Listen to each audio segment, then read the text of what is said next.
Hi అండి, వెంకీ మల్లేశ్వరి కిచెన్కి స్వాగతం అండి. ఈరోజు మనం చేసుకోబోయే రెసిపీ పూర్ణం బూరెలు చేస్తున్నానండి. విజయదశమి సందర్భంగా నవరాత్రులు అవుతున్నాయి కదండి అమ్మవారికి. విజయదశమి శుభాకాంక్షలు అండి. అందరికీ కూడా మా సబ్స్క్రైబర్స్కి విజయదశమి శుభాకాంక్షలు తెలుపుతున్నానండి. అమ్మవారి ఆశీస్సులు అందరి మీద ఉండాలని, ఉద్యోగ వ్యాపారాలు అన్నీ కూడా అభివృద్ధి కలిగి మనకి సుఖ సంతోషాలతో మనం ఉండాలని అందరినీ దేవుని ప్రార్థిస్తున్నానండి. అమ్మవారికి ఈవేళ ఆవు నెయ్యి అన్నీ కలిపి పూర్ణం చేసి ఊర్లో ఏ విధంగా ఈ రెసిపీని నేను తయారు చేస్తున్నాను అనేది మీకు వీడియో పర్ఫెక్ట్ రీతిలో చేస్తానండి, గమనించండి. దీనికి కావాల్సిన సామాన్లు: పూర్ణానికి పావు కేజీ పచ్చిశనగపప్పు తీసుకున్నానండి, 300 గ్రాములు అచ్చుబెల్లం తీసుకున్నానండి. పావు కేజీకి 300 గ్రాములు తీసుకున్నానండి అచ్చుబెల్లం. కావాలితే పావు కేజీకి పావు కేజీ వేసుకోవచ్చండి. ఒక 50 తీపి ఎక్కువ తినేవారు ఒక 50 గ్రాములు అలాగే ఎక్స్ట్రా వేసుకున్నా బాగుంటుంది. ఒక 6 యాలకులు తీసుకున్నాను. 2 టేబుల్ స్పూన్ ఆవు నెయ్యి తీసుకున్నాను. చాలా మంచిదండి ఇలా వేసుకోవడం. ఇది పూర్ణానికి ఇవేనండి: శనగపప్పు, బెల్లం, యాలకులు ఇవి. దీని కోటింగ్కి సాయి మినపగుళ్ళు తీసుకున్నానండి. సాయి మినపగుళ్ళు వచ్చి పావు కిలో అండి. ఒక గ్లాస్ తీసుకున్నాను. దీనికి 2 గ్లాసులున్నర వరిపిండి తీసుకున్నానండి. 1 గ్లాసు సాయి మినపగుళ్ళకి అదే గ్లాస్తో 2.5 గ్లాసులు వరిపిండి తీసుకున్నాను. కోటింగ్ సరిపోతుందండి. సాల్ట్ 1 టేబుల్ స్పూన్ ఈ పిండిలోకి తీసుకున్నానండి. 1 టేబుల్ స్పూన్ సాల్ట్ పడుతుంది. ఈ పిండి రుబ్బుకుని సాల్ట్ కలుపుకొని పిండి అంతా కూడా పైన కోటింగ్కి తయారు చేసుకోవాలి. పూర్ణం పట్టుకోవాలండి. ఏ విధంగా తయారు చేస్తున్నాను అనేది కూడా మొత్తం అంతా పర్ఫెక్ట్ రీతిలో వీడియో అంతా కూడా చూపిస్తానండి, గమనించండి. కొత్తగా చూస్తున్న వారందరూ కూడా సబ్స్క్రైబ్ చేసుకుని మన ఛానల్ని మొత్తం అన్నీ కూడా వంటలు మీకు అర్థమయ్యేటట్లు విధంగా నేను తయారు చేస్తూ ఉంటాను. ఇప్పుడు తయారీ విధానం చూద్దామండి. ముందుగా సాయి మినపగుళ్ళని 4 hours నానబెట్టుకుందామండి. నానబెట్టుకున్న తర్వాత అప్పుడు పచ్చిశనగపప్పును కూడా ఇలాగా నానబెట్టుకుని ఇది కుక్కర్లో వేస్తానండి. బాగా ఉడకబెట్టిన తర్వాత పూర్ణం పట్టుకోవాలి. ఎలా పూర్ణం పడుతున్నాను, ఇది ఎలా చేస్తున్నాను అనేది ఇదిగోండి.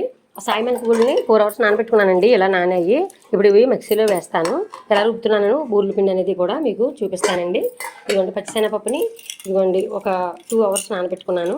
ఇలా చక్కగా నానేయండి. ఇప్పుడు ఇవి కుక్కర్లో వేస్తానండి. కొంచెం మెత్తగా కుక్కర్లో వేసి మెత్తగా చేసి కొంచెం ఇప్పుడు ఆ బెల్లం వేసి పూర్ణం పట్టడం అవి కూడా మీకు అన్నీ కూడా చూపిస్తానండి, అర్థమయ్యేటట్లు గమనించండి. మిక్సీ జార్ తీసుకున్నాను ఒకటి.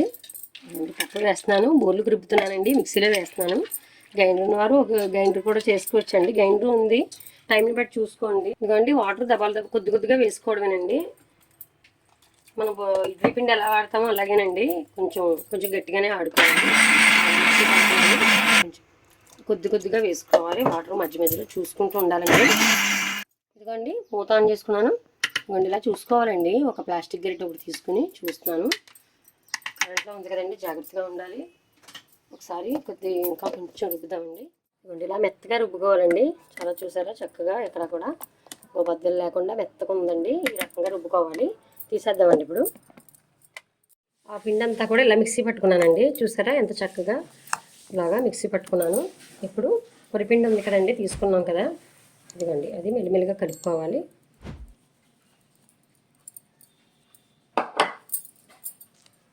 ఉండలేమి లేకుండా ఇలా చక్కగా కలుపుకోవాలండి. ఇదిగోండి ఇలాగా కొంచెం వాటర్ కూడా పడితే వాటర్ వేసుకుంటూ ఉండాలి. ఇదిగోండి వాటర్ కొద్దిగా వేసుకోవాలి. మెత్తగా కలుపుకోవాలండి.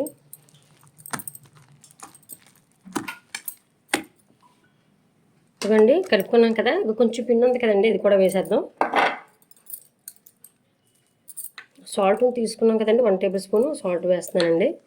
ఇదిగోండి మొత్తం అంతా కూడా అదే మాదిరి ఇదిగోండి ఇలా చక్కగా మెత్తగా కలుపుకోవాలండి. చూసారా ఎంత చక్కగా కలిసిందో. మొత్తం వరిపిండి అంతా కూడా ఇలా గంధకంలాగా కలుపుకోవాలన్నమాట. ఇదిగోండి ఇలా బూరు వేస్తే ఇలా తీసుకుని ఇలా వేస్తే అదిగోండి అలా పడేలాగా ఉండాలన్నమాట బూరు చక్కగానే. ఇదిగోండి అలాగా. ఇప్పుడు దీన్ని ఒక 10 నిమిషాలు పక్కన పెడదామండి. ఇలాగా శనగపప్పు పూర్ణం పట్టడం చూపిస్తాను. మూత పెట్టేద్దామండి. ఇది 10 నిమిషాలు పక్కన పెట్టుకుందాం. అందువల్ల రుబ్బేసి వెంటనే వేయకుండా 10 నిమిషాలు పక్కన పెట్టేలాగా చూపిస్తున్నాను. ఇదిగోండి మూత పెడుతున్నానండి. మళ్ళీ ఇప్పుడు పూర్ణాలు చేసుకుందామండి. పూర్ణం ఎలాగా తయారు చేయాలనేది చూపిస్తాను, గమనించండి. అండి ఒక కుక్కర్ గిన్నె తీసుకున్నానండి. శనగపప్పును ఉడకబెట్టుకుందాం. స్టవ్ ఆన్ చేశాను. ఇదిగోండి శనగపప్పును శుభ్రంగా 3 సార్లు కడుక్కున్నానండి. ఇది కుక్కర్లో వేస్తున్నాను. వాటర్ ఇదిగోండి ఒక గ్లాస్ వాటర్ వేసానండి. గ్లాస్ సరిపోద్దండి, ఆల్రెడీ నానబెట్టిందే కదండి. విజిల్స్ వేయిందామండి. 3 విజిల్స్ వేయిందామండి. 3 విజిల్స్ వేస్తే చక్కగా మెత్తగా ఉంటుందండి. అండి విజిల్స్ పూర్తయ్యాయి. 3 వేయించాను. ఒకసారి చూద్దామండి ఎలా ఉందో.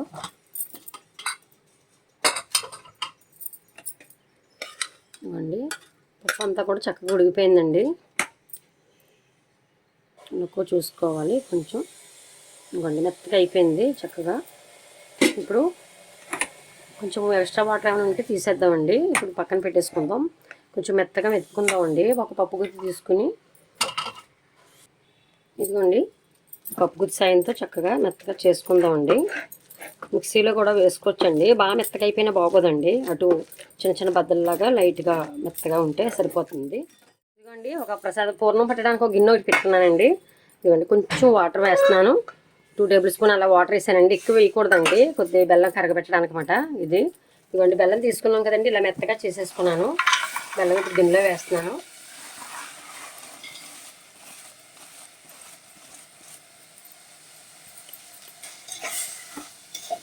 పాకం ఏమి రావాల్సి వద్దండి, ఇలా కరిగిపోతుంది. మెల్లగా కరుగుతుందండి. చక్కగా గరిటె పెట్టుకుని చూసుకుంటూ ఉండాలని కలుపుకోవాలి. చూసారా ఇగో బెల్లం ముక్కలన్నీ కరుగుతున్నాయండి. చక్కగా ఎర్ర బెల్లం అచ్చు బెల్లం వల్ల బూరుగుపూడి బెల్లం అండి ఇది. ప్రత్యేకించి బూర్లకి చాలా బాగుంటుందండి బెల్లం. ప్రసాదాలన్నింటిలో కూడా చాలా టేస్ట్ని ఇస్తుంది. ముద్ద బెల్లం కాకుండా ఇలాగ అచ్చు బెల్లం బూరుగుపూడి బెల్లం అని మంచిది క్వాలిటీ అండి. ఇవి చెత్తలు ఇవి ఉండవండి, చాలా బాగుంటాయి. ఇవి క్లీనింగ్గా ఉంటుంది బెల్లం ఎప్పుడు కూడా. ఇదిగోండి చూసారా పాకం ఎలాగవుతుందో. పాకం ఏమి రావసరం వద్దండి, బెల్లం అంతా జస్ట్ కరిగితే చాలండి. మళ్ళీ పలసన అయిపోకుండా పూర్ణం మనం చూసుకుంటూ ఉండాలి. ఇదిగోండి రెడీ అయిపోయింది కదా పూర్ణము. ఇది కూడా ఇది వేడి చూపిస్తానండి ఇప్పుడు. ఇదిగోండి కరిగింది, బెల్లం అంతా కరుగుతుందండి. ఇదిగోండి యాలక్కాయ తీసుకున్నాం కదండి, యాలక్కాయ ఇప్పుడు మొత్తం వేసేసాను అండి. పాకం గట్టిపడిపోకుండా నెయ్యి తీసుకున్నాం కదండి, నెయ్యి ఇప్పుడు వేద్దామండి. దగ్గర అయిపోకుండా పాకం బాగుంటుంది. టేస్ట్ కూడా చాలా బాగుంటుందండి. బూర్ల పాకంలో ఇలా నెయ్యి వేసుకుంటే చాలా బాగుంటుందండి. చూసారా ఎలా తయారైందో. శనగపప్పు వేసేద్దామండి ఇప్పుడు. ఆ పాకం ఇదిగోండి ఇలాగా చక్కగా బెల్లం అంతా కరగబెట్టుకున్నాను కదా. ఇప్పుడు ఇదిగోండి చక్కగా ఈ శనగపప్పు ఉడకబెట్టుకున్నాం కదండి, ఇలా మెత్తగా చేసుకున్నాను. దీంట్లో వేద్దామండి. ఇలా చేసుకోవడం వల్ల చాలా రోజులు నిల్వ కూడా ఉంటుందండి. ఇది ఒక 1 మంత్ దాకా మనం అలా ఫ్రిడ్జ్లో పెట్టుకుంటే చాలా నిల్వ ఉంటుందండి. బయట అయితే 15 డేస్ దాకా ఏం పాడవదండి. చక్కగా దీంట్లో కొబ్బరికూర కూడా చేసుకోవచ్చండి. నానమ్మ వాళ్ళు ఇలాగా చేసేవారన్నమాట అండి. అందువల్ల మీకు ఈ రకంగా చూపిస్తున్నాను అనమాట. ఇలా చేసేవారన్నమాట పాత వాళ్ళు. సరే ఎంత చక్కగా ఉందో. అటు బద్ద కాకుండా బాగా మెత్తగా అయిపోకూడదండి. పూర్ణం కూడా ఇలా టేస్ట్గా ఉంటుందండి. బూరు ఇంత బాగా అవుతుంది చూసారా, బాగా పలసన అయిపోతుందండి. అందువల్లే కొంచెం ఇలా బెల్లం కొంచెం ఇలాగా బాగా కరగని ఇచ్చిన తర్వాత మనకేం పాకాలతో పని ఏం లేదండి. ఇది పాకం ఏం బాగా రావక్కర్లేదు. శనగపప్పుని ఇలా మెదుపుకుని ఇలా వేసేసుకోవడమే. ఇలాగా చక్కగా ఇప్పుడు తోడుకుపోద్దండి, మొత్తం అంతా తోడుకుపోద్ది. ఇదంతా కూడా ప్రాసెస్ మీడియంలోనే పెట్టుకుని స్టవ్ చేసుకోవాలండి. ప్రాసెస్ అంతా కూడా బాగా స్మాల్లోనే పెట్టుకోవాలి. ఇదిగోండి చక్కగా దగ్గర పడ్డదండి, ఇలా ఉండాలి. ఇప్పుడు దీన్ని బాగా చల్లారనిద్దామండి. చల్లారి పడితే బాగా గట్టి పడుతుంది. అప్పుడు ఉండలు చేసుకుందాం. స్టవ్ ఆఫ్ చేస్తానండి, సరిపోతుందండి. ఇలాగా ఇదిగోండి బాగా పలసకేమీ లేదు. ఇదిగోండి అలా సరిపోతుంది. ఎండు కట్టేస్తున్నాను. ఇప్పుడు చల్లారిన తర్వాత ఉండలు చేద్దాం. ఇదిగోండి ఫ్యాన్ వేసుకుని చక్కగా ఇలా చల్లారనివ్వాలండి. చల్లారితే కొంచెం గట్టి పడుతుంది, చక్కగా ఉండవుతుంది. అప్పుడు పూర్ణం అంతా కూడా ఇలా చల్లార్చుకున్నాం కదండి. ఇదిగోండి 1/2 గంట పక్కన పెట్టేశాను. ఒకసారి కలుపుకుందాము. ఈ పూర్ణము ఇలాగా పట్టుకుని ఇలా చేసుకుని చాలా బాగుంటుందండి. ఇదిగోండి ఇలాగా ఉన్నది కదా, ఉండవుతుంది చూద్దాము. ఇదిగోండి ఉండవుతుంది చక్కగా. ఎప్పుడైనా మీకు ఈ పూర్ణం కొంచెం పలసనైంది అనిపిస్తే కొద్దిగా మన ఇంట్లో వరిపిండి ఇప్పుడు పూర్లో కలిపాం కదండి, అటువంటి పిండి ఉంటే ఇలా రౌండ్గా చేసుకుంటే బాగుంటుందండి. అటువంటి పిండి కొద్దిగా కలుపుకోవచ్చండి ఒకవేళ పలసన పిండి అనిపిస్తే మీకు. ఇవన్నీ అన్నీ కూడా ఇలా పూర్ణాలు రౌండ్గా చేసుకున్నానండి. చక్కగా మొత్తం అన్నీ కూడా ఇలాగా 25 అయ్యాయండి, 25 అయ్యాయన్నమాట 1/2 కేజీ పప్పుకిని. ఇప్పుడు ఒకసారి తోపు చూద్దామండి. ఇదిగోండి 1/2 గంట పక్కన పెట్టుకున్నాము. ఇదిగోండి కొంచెం బెల్లం వేద్దామండి. దీంట్లోని కొద్ది బెల్లం కొంచెం కలుపుతున్నాను. ఒకసారి కలుపుకోవాలి. సాల్ట్ చూడడానికి ఏమీ చూడకూడదండి. ఇప్పుడు దేవుడికి ఎట్టి కాబట్టి ఏమీ చూడట్లేదు, అన్నీ కరెక్ట్గానే వేసానండి. ఒకసారి మళ్ళీ ఇలాగా చేసుకునే ముందు కలుపుకోవాలండి. ఇవన్నీ అంతా కలిపేసుకున్నానండి. ఇప్పుడు స్టవ్ దగ్గరికి వెళ్ళి ఈ బూర్లు తయారు చేసే విధానం అంతా కూడా పర్ఫెక్ట్గా చేద్దామండి. ఆయిల్ వేసుకున్నానండి. 1/2 కేజీ తీసుకున్నాం కదా, చింతపండు చిన్న తీసుకున్నానండి. ఈ టిప్స్ ఏంటంటే ఇందాక బెల్లం కలుపుకున్నాం కదండి తోపులో, ఆ పిండిలో ఆ బెల్లం వల్ల బూర్లు కలర్ వస్తాయండి. చక్కగా టేస్ట్ కూడా బాగుంటుంది. చింతపండు ఇలాగా ఆయిల్లో వేయడం వల్ల కూడా మంచి కలర్ వస్తాయండి బూర్లు. మీడియంలో పెడుతున్నానండి స్టవ్. అలాగా ఆయిల్ బాగా వీటెక్కాలి. కొంచెం చిన్న పిండి ముద్ద కూడా వేసి చూద్దామండి. ఇంకా అవ్వలేదండి, బాగా వీటెక్కాలి. చింతపండు ఇవ్వండి ఎగిపోయింది కదా, సరిపోతుందండి, తీసేద్దాం. ఇంకా అలా లైట్గా వేగనిచ్చి తీసేసుకోవాలి పక్కకి.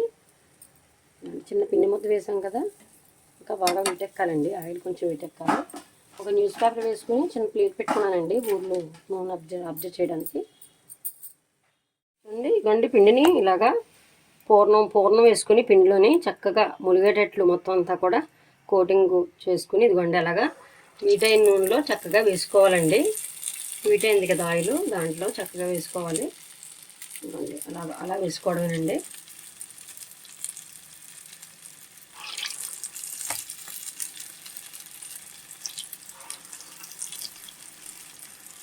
చక్కగా వేగుతున్నాయి అన్నీ కూడా ఇలాగా ఎర్రగా వేగనివ్వాలండి. వేగిన తర్వాత ఇదిగోండి వేరే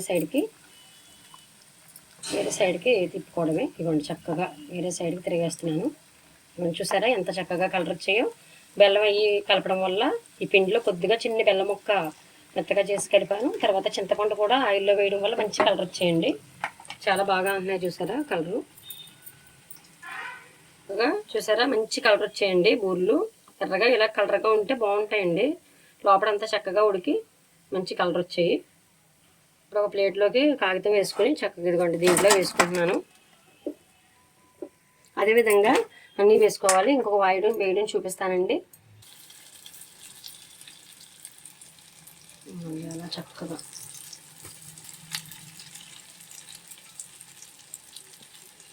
గుండ్రంగా చక్కగా రావాలి.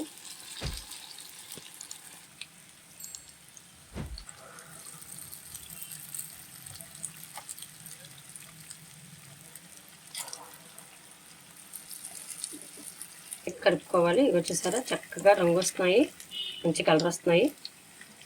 వేరే సైడ్కి చక్కగా తిరిగేసుకోవాలి.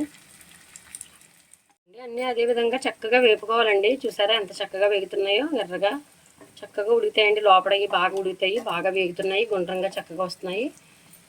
ఇలా వేపుకోవాలి. చక్కగా వేగాయి. అలాగా అదేవిధంగా అన్నీ వేసిన తర్వాత మళ్ళీ చూపిస్తానండి. చూసారు కదా ఫ్రెండ్స్ ఏ విధంగా తయారు చేశాను. పూర్ణం బూరెలండి. చక్కగా ఇక్కడ క్వాంటిటీతో పాటు అన్నీ కూడా ఇంగ్రీడియంట్స్ ఏం తీసుకున్నాను, అక్కడ తయారు చేసే విధానం అంతా కూడా ఎలాగా తయారు చేశాను అనేది కూడా పర్ఫెక్ట్ రీతిలో వీడియో అంతా కూడా అర్థమయ్యేటట్లు చేశానండి. గమనించండి. వీడియోని చూసి చక్కగా ఎలా కుదిరిందో ఈ రెసిపీ మా కామెంట్ సెక్షన్లో కామెంట్ తెలపండి. మీకు అందరికీ కూడా సబ్స్క్రైబర్స్కి మాకు వీడియో చూస్తున్న వారందరికీ కూడా విజయదశమి శుభాకాంక్షలు అండి. సబ్స్క్రైబ్ చేయండి మన ఛానల్ని. మరిన్ని వీడియోలతో కలుద్దాం ఫ్రెండ్స్. Bye friends.